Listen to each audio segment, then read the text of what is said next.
વડોદરા મહાનગરપાલિકાના ક્લાસ 1 અધિકારીઓ 2 દિવસની માસીએલ પર ઉતરી ગયા છે।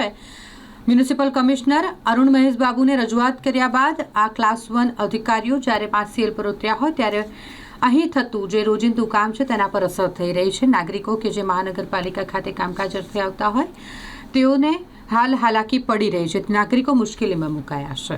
આ જાણકારી મુજબ 2 વિભાગોના જે અધિકારીઓ અને કર્મચારીઓ છે તેમની વચ્ચે આ ખેંચતાણ ચાલી રહી છે તેવી માહિતી મળી રહી છે। જેમાં એવું કહેવામાં આવી રહ્યું છે કે પાલિકાના ઓડિટ વિભાગમાંથી બિલની જાણકારી ત્રાહિત વ્યક્તિઓને આપી દેવામાં આવે છે અને પછી આ ત્રાહિત વ્યક્તિઓ ક્લાસ 1 અધિકારીઓને ક્લાસ 2 અધિકારીઓને હેરાન કરી રહ્યા છે। માનસિક રીતે ભ્રષ્ટાચારની ફરિયાદ કરાઈ રહી હોવાના પણ આક્ષેપ ક્લાસ 1 અધિકારીઓ દ્વારા કરવામાં આવ્યા છે અને જેને લઈને તેઓએ મ્યુનિસિપલ કમિશનરને રજૂઆત કરી અને ત્યારબાદ 2 દિવસની માસીએલ પર ઉતરી ગયા છે। ક્લાસ 1 2ના અધિકારીઓ જ્યારે આજે અને આવતીકાલે 2 દિવસ માસીએલ પર ઉતર્યા છે ત્યારે કામકાજ પર તેની અસર થઈ રહી છે।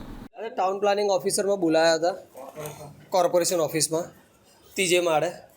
મારી 29/10/2025ની અરજી છે અને આરટીઆઈ છે, તે દરમિયાન બોલાયા હતા। આજે 60 દિવસ થઈ ગયા ત્યાં સુધી આ લોકોની ઊંઘ નહીં ઉડતી ને બોલાવવામાં આવ્યો છે આજના 5/12/2025નો, અપીલ હતી 11:40ની। તો અપીલ અધિકારી પણ ત્યાં છે નહીં કોઈ બી, ને કોઈ બી રીતનું કોઈ સિક્યુરિટીવાળો નથી, ના એનો આપણે શું કહે છે પટાવાળા હોય એ બી નથી, ને લિફ્ટ બી બંધ છે। આ લોકોને જ્યારે આ કંઈ બી કરવું હોય તે દરમિયાન એ લોકોને કંઈક બી એક નોટિસ આપે કે ભાઈ શોર્ટ નોટિસ બી વોટ્સઅપ કરી દે છે કે કંઈ બી કરી દે છે કે ભાઈ આજે અધિકારી નથી, એના દરમિયાન તમે કાલે આવજો।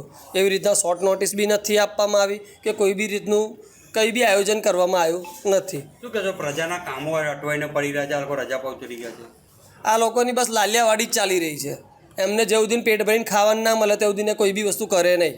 આ જોઈ લો ને 60 દિવસ સુધીમાં તો આ લોકોનું ખાલી એક કાગળિયું નહીં હટતું। આ ટેબલથી પેલા ટેબલ સુધી 60 દિવસ સુધી કાગળિયું નહીં જતું, એ તમે જોઈ રહ્યા છો, એની અંદર તારીખ બી લખેલી છે।